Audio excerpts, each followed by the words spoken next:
Do you know Islam was the first leadership to allow women the right to inherit and own property?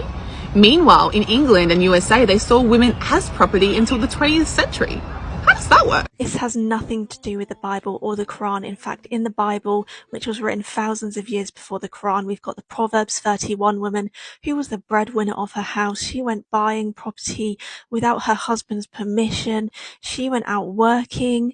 She was the provider of her home, and God allowed that, and God recommends that we are like Proverbs 31 women. So if you really want to compare what these religions are like treating women, let's have a look at where we're going to spend eternity, which outweighs so much more in this earth. We're only here for 70, 80 years, but we are in heaven for eternity. So let's see how women are treated in eternity in these two different religions. So in the Quran, there's a thing called a houri, which is some kind of maiden. It's a woman that has big breasts and big eyes, and men will get married to these. In the Quran, it does say that there will be multiple houris, so each man will have multiple houris. They will be virgins, loving and of equal age, and full-blossomed maidens of equal age, so which shows that there's maids in heaven. Is there free will in the Islamic heaven? I'm not sure who would want to be a maid in heaven. It says here, no human or jinn has ever touched these maidens before, so it kind of gives you an example of what they've been made for. They've been made as sex objects, ready for you to deflower.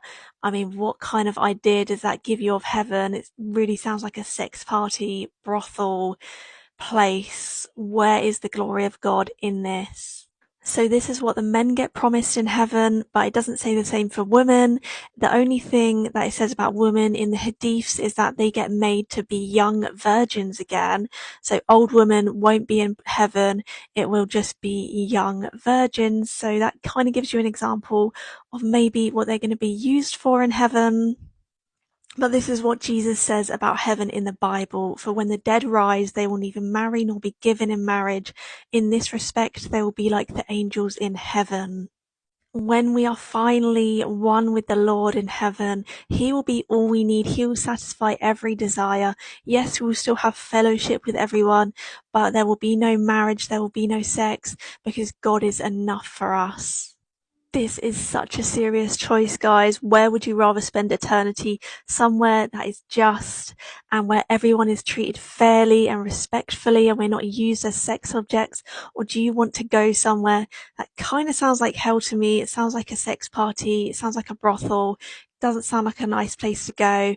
I choose the heaven of the Bible every single time, and so should you.